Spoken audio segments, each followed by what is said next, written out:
বহুকাল আগে তালনগর নামক একটা সুন্দর গ্রামে একটি রাজা থাকত। রাজাটির নাম ছিল কংস রাজা। সে খুব রাগী ছিল এবং তার চাষিদের ওপর খুব অত্যাচার করত।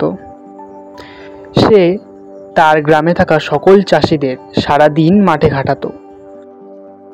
সে গ্রামের সব চাষিদের ওপর অত্যাচার চালাতো। চাষিদের থেকে বেশি আনাজ নিয়ে নিজের কাছেই রেখে দিত এবং চাষিদেরকে তার 40% দিত এবং 60% সে নিজেই নিজের অন্দরমহলে রেখে দিত। রাজা কংস কারোর কথাই শুনত না।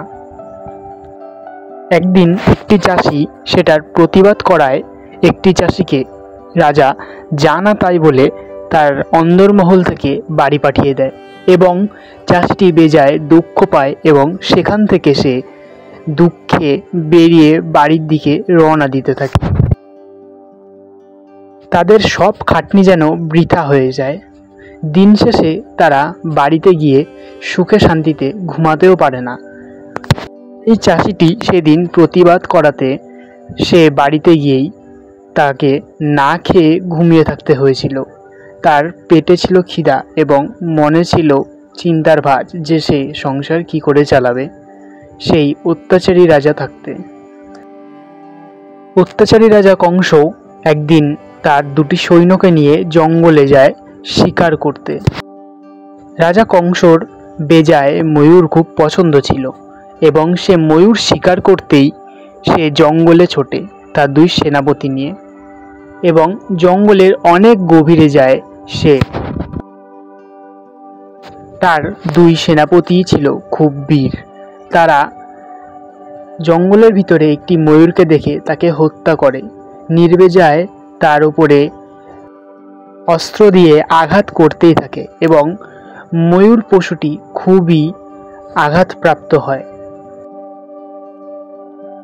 সেই রাতে রাজা যখন ঘুমায়, রাজার তখন একটা অদ্ভুত স্বপ্ন হয়। সে স্বপ্নের ভিতরে দেখতে পায় যে সে বনে গেছে এবং বনের অনেক গভীরে যাচ্ছে হাঁটতে হাঁটতে।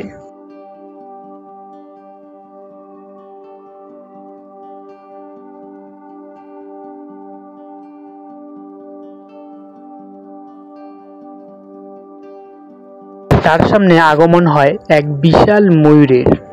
সেই ময়ূরটি দেখতে ছিল সেই সকালের ময়ূরটার মতন যাকে সেই রাজা সেই দিন শিকার বানিয়েছিল।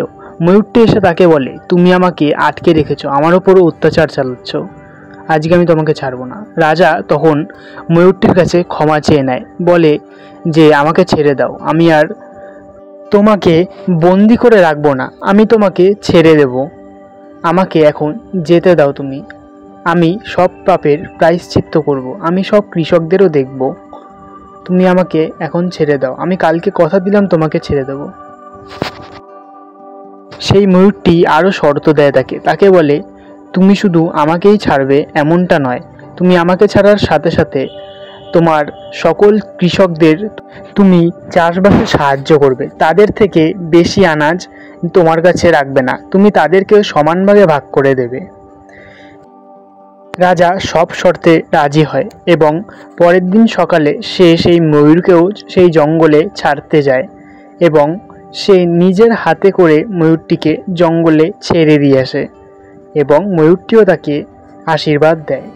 পরের দিন রাজা সব চাষিদের জমায়েত করে এবং তাদেরকে বলে যে আমাকে আর এইবার থেকে তোমাদের 60% আনাজ দিতে হবে না, আমি 50% রাখবো, তোমরাও 50%ই রেখো, আমি তোমাদেরকে চাষবাসে সাহায্য করব এবং তোমাদের সব সময় পাশে থাকব।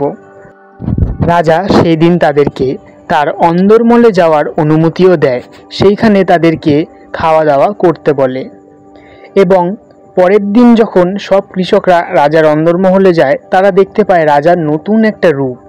রাজা তাদের সাথে হাসে, কথা বলে এবং তাদের সাথে সময়ও কাটায়। তারা যেন এক নতুন কংস রাজাকে দেখতে পাচ্ছে তাদের সামনে।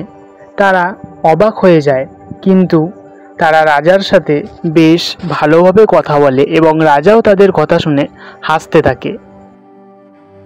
রাজা তার গ্রামের সকল চাষিবাসীদের নিয়ে খুব আনন্দে এবং খুব সুখে শান্তিতে থাকে। এইভাবেই গল্পের সমাপ্তি ঘটে।